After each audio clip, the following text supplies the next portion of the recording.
Au nom du Père, du Fils et du Saint-Esprit. Amen.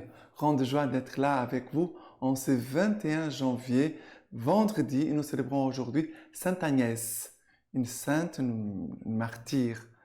Oui, aujourd'hui, vendredi, je vous rappelle, c'est toujours important de jeûner, de renforcer notre vie de prière, nos prières, spécialement pour les pauvres, pour les malades, pour les souffrants, et aussi de contempler la croix du Christ, d'aimer Jésus qui nous a aimés dans la fidélité jusqu'au bout, jusqu'à la croix, pour nous sauver.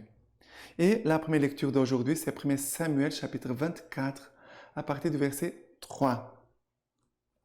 Alors Saül prit 3000 hommes d'élite et de tout Israël et partit à la recherche de David et de ses hommes en face des rochers des Bouquitins. Il arriva au parc à moutons qui sont près du chemin. Il y a là une grotte où Saül entra pour se couvrir les pieds. Or Saül et ses hommes étaient assis au fond de la grotte. Les hommes de David lui dirent, « Voici le jour dont le Seigneur t'a dit, voici que je vais te livrer ton ennemi entre tes mains, et tu agiras envers lui comme bon te semblera. » David se leva et coupa furtivement le pan du manteau de Saül. Après quoi, le cœur lui battait d'avoir coupé le pan du manteau de Saül.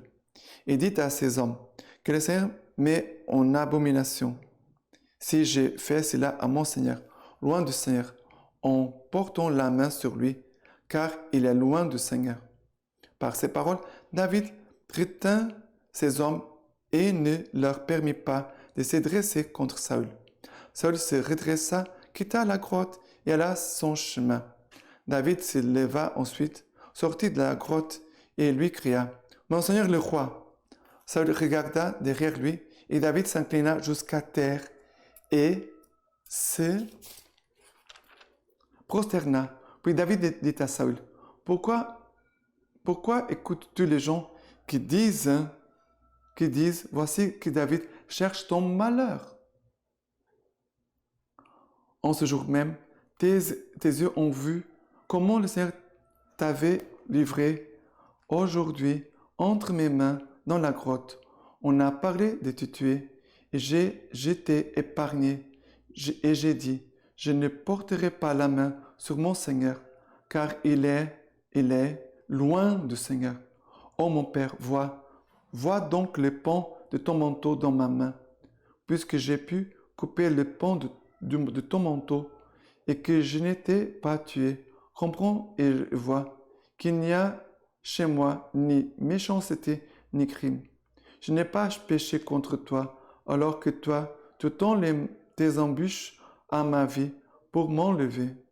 Que le Seigneur soit juge entre moi et toi. Que le Seigneur me venge de toi, mais je ne porterai pas la main sur toi. Comme dit l'ancien proverbe, des méchants sort la méchanceté. Je ne porterai pas la main sur toi. Après qui le roi d'Israël s'est-il mis en campagne? Après qui cours-tu? Après un chien crevé? Après une simple puce?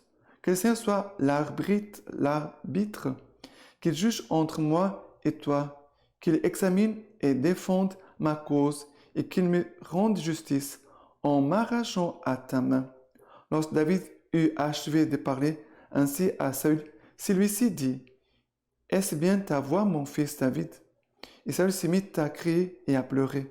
Puis il dit à David, « Tu es plus juste que moi, car tu m'as fait du bien et moi, je t'ai fait du mal. Aujourd'hui, tu as révélé ta bonté pour moi, puisque le Seigneur m'avait livré entre tes mains et que tu ne m'as pas tué. Quand un homme rencontre son ennemi, le laisse-t-il aller bonnement son chemin? Que le Seigneur te récompense pour le bien que tu m'as fait aujourd'hui. Maintenant, je sais que tu régneras sûrement sur le royaume d'Israël. Maintenant, je sais que tu régneras sûrement et que le royaume d'Israël restera en ta main. » Voilà que le Seigneur nous dit, et c'est par la bouche de David et Saül. Ici, nous voyons vraiment la bonté du cœur de David, qui va dire, je ne peux pas porter ma main sur loin du Seigneur. Et j'aimerais bien faire une comparaison par rapport à ce passage ici que nous vivons aujourd'hui dans l'Église. Les hommes et les femmes consacrés, les prêtres, on ne peut pas dire du mal d'eux. On sait bien que nous, moi je suis prêtre, on n'est pas parfait. Mais nous, les chrétiens, ne doivent pas dire du mal. On doit prier. On doit être aussi une aide, une présence de Dieu aussi à côté des prêtres et des consacrés. Et on peut voir leurs péchés. Mais de dire du mal, ça veut dire de détruire la personne, de la tuer. Et on ne doit pas faire ça. On doit garder la dignité des personnes. C'est une chose très importante, maintenant, d'une façon générale, pour tous, non pas seulement pour les prêtres, de garder la dignité des personnes, garder l'honneur des personnes et ne pas exposer les défauts des personnes à droite et à gauche. Mais on a le droit d'aller voir la personne et dire, mon père, j'ai prié pour vous, ma sœur, j'ai prié pour vous, pour que le Seigneur vienne vraiment vous aider sur ces points. Parce que ces points-là, il me semble que ce n'est pas juste. Ça ne vous aide pas ni à vous, ni aux fidèles. On a le droit de dire ça. Dans la charité, comme une correction fraternelle, on peut dire, parce que tu es un oint du Seigneur. Le Seigneur t'a choisi. Et c'est très important, c'est là. Je parle pour les prêtres, pour les consacrés, mais aussi de garder la bonne réputation de toutes les personnes. Sinon, on se détruit les uns les autres. Non, c'est pas ça. Et David va toucher le cœur de Saül, du roi Saül, parce qu'il va dire, j'ai eu la chance de te tuer, mais je ne l'ai pas fait. Parce que tu es un homme que Dieu a choisi. Et David, et après Saül va pleurer. David va pleurer, va dire, mais c'est toi qui dois être régné, tu dois être roi. Il va dire, maintenant je sais que tu régneras sur moi et que le royaume d'Israël restera en ta main. Parce que le Seigneur vraiment te récompense pour le bien que tu m'as fait aujourd'hui. Il commence à pleurer. Tu es bon, tu es plus juste que moi, car tu m'as fait du bien et moi je t'ai fait du mal. Voilà, que les biens puissent triompher, vaincre le mal. Nous puissions faire le bien toujours et que les biens puissent triompher, vaincre le mal. Maintenant, le psaume d'aujourd'hui, c'est le psaume 57. Pitié pour moi, ô Dieu, pitié pour moi. En toi, j'abrite mon âme. À l'ombre de tes ailes, je m'abrite. Tant que soit passé le fléau, j'appelle vers Dieu le Très-Haut, le Dieu qui a tout fait pour moi, qui des cieux, il envoie et me sauve, qu'il confonde celui qui m'harcèle, que Dieu envoie son amour et sa vérité. Ô Dieu, élève-toi sur les cieux, sur toute la terre, ta gloire. Voilà, devant des choses difficiles, même des personnes qui veulent nous faire du mal, que nous puissions dire, à l'ombre de tes ailes, je m'abrite. Donc, que soit passé des fléaux. Je m'abrite en toi, Seigneur. Et après, il dit aussi, le Dieu qui a tout fait pour moi, qui des cieux, il envoie et me sauve, qu'il confonde ceux qui m'harcèlent, que Dieu envoie son amour et sa vérité. Et que son amour et sa vérité puissent faire de moi un signe d'amour et de vérité devant mes frères et sœurs. D'accord? Maintenant, l'évangile d'aujourd'hui, c'est l'évangile de Marc, chapitre 3, à partir du verset 13. Puis il gravit la montagne et il appelle à lui ceux qu'il voulait. Ils vinrent à lui et il en institua 12 pour être ses compagnons et pour les envoyer prêcher, avec pouvoir de chasser les démons. Il institua donc les 12 et il donna à Simon le nom de Pierre, puis Jacques, le fils de Zébédée, et Jean, le frère de Jacques, auquel il donna le nom de Boanerges, c'est-à-dire fils de tonnerre, puis André, Philippe, Barthélemy, Matthieu, Thomas, Jacques, les fils d'Alphée, Thaddée, Simon les Zélotes, et Judas Iscariote, celui-là même qui les livra. Le Seigneur va choisir 12, va les envoyer, donner pouvoir pour chasser les démons, et aussi Jésus les envoie pour prêcher, pour prêcher quoi? La bonne nouvelle du royaume, de la conversion, de l'amour de Jésus-Christ. Mais cette autorité que Jésus donne, c'est une autorité non pas pour écraser. Je suis tout puissant maintenant, j'ai une charge pastorale et maintenant j'écrase les autres. Non, c'est une autorité spirituelle dans l'amour de Christ. Jésus a une autorité, pourquoi? Parce qu'il vit de l'amour du Père. Cette autorité que Jésus a vient de sa vie de prière, d'intimité avec le Père, de l'amour du Père. Et Jésus va communiquer cette force du Père, cette autorité du Père, vers nous. Il va nous communiquer à nous. Ça veut dire que quand on va prêcher, on voit chasser les démons. Chasser les démons ici, nous les chrétiens, on ne va pas faire comme les protestants, comme les évangéliques. C'est que des réveils qui vont commencer à faire n'importe quoi. D'ailleurs, les démons souvent vont jouer avec eux. Ils vont entrer dans un jeu avec eux. C'est pour ça que dans l'Église, il a un ordre. Il a des prêtres exorcistes et c'est eux, sont à eux de faire ça. Et ne pas les laïcs de vouloir faire des exorcismes. Non, c'est pas ça. Mais c'est vrai que par notre vie de sainteté, notre fidélité à Dieu, notre union avec Jésus eucharistique, on va avoir une autorité aussi. Jésus, il est présent en nous. Jésus en nous se fait présent et il communique aussi sa grâce, qui va chasser les ténèbres. Mais ce n'est pas à nous de crier, de faire n'importe quoi. D'accord? Notre autorité, c'est une autorité de service et d'amour.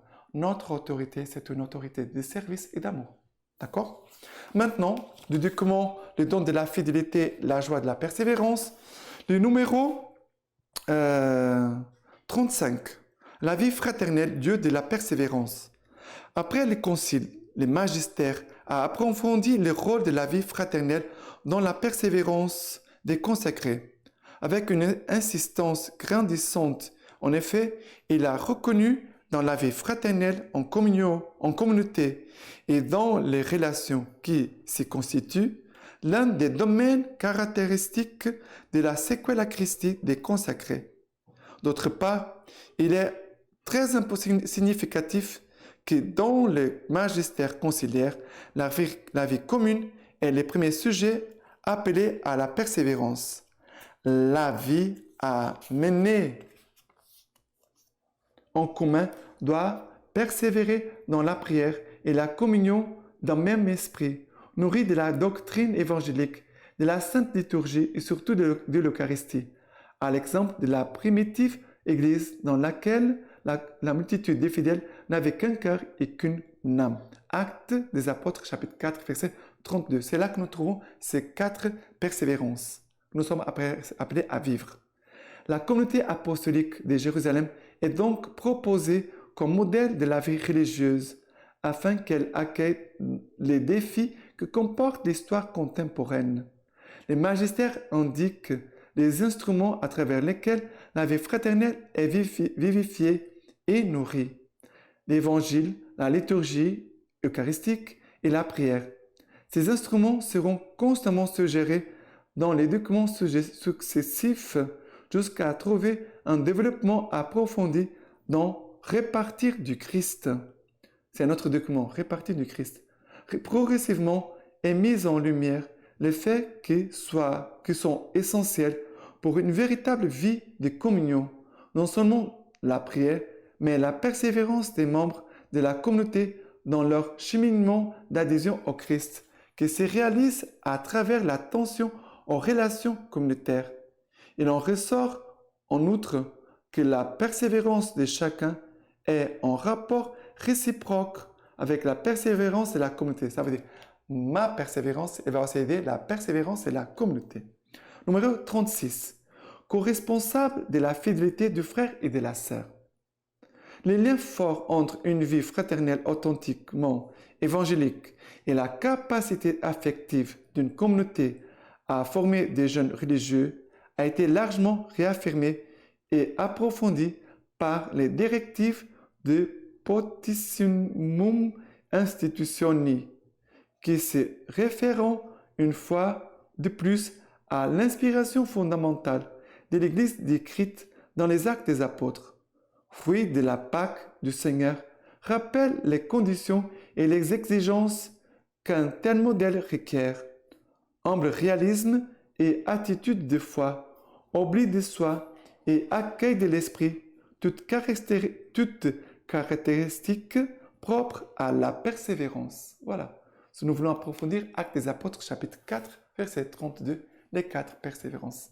Et maintenant, de Sainte Agnès, que nous célébrons aujourd'hui, Vierge et martyr. C'est aujourd'hui l'anniversaire d'une vierge. Imitons sa pureté. C'est l'anniversaire d'une martyre. Offrons un sacrifice. C'est l'anniversaire de Sainte Agnès. Selon la tradition, elle a subi le martyre à 12 ans. Qu'elle est détestable, la cruauté qui n'a même pas épargné une si petite fille. Mais combien la foi est grande pour avoir reçu témoignage d'un âge aussi tendre. Ces petits corps offraient donc assez de place aux blessures, et celle qui n'avait presque rien à leur offrir a eu de quoi les vaincre.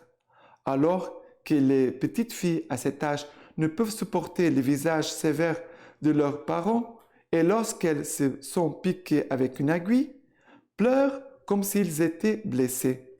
Celles-ci n'éprouvent aucune crainte. Entre les mains sanglantes des bourreaux, elles ne bougent pas en entendant les grincements des lourdes chaînes que l'on tire. Et voici qu'elle présente son corps à l'épée d'un soldat furieux. Elle ne sait pas encore ce que c'est que mourir, mais elle y est prête. Et si on l'entraîne de force vers les autels, voilà qu'elle tend les mains vers le Christ à travers les flammes, jusque dans ce foyer sacrilège. Juste dans ce foyer sacrilège, elle fait les signes qui glorifient le Seigneur victorieux.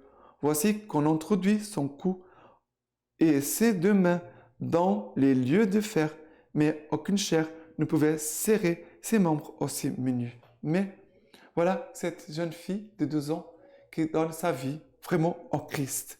Étant elle n'offre pas son corps au bourreau, mais elle offre son corps et son âme à Jésus, son époux.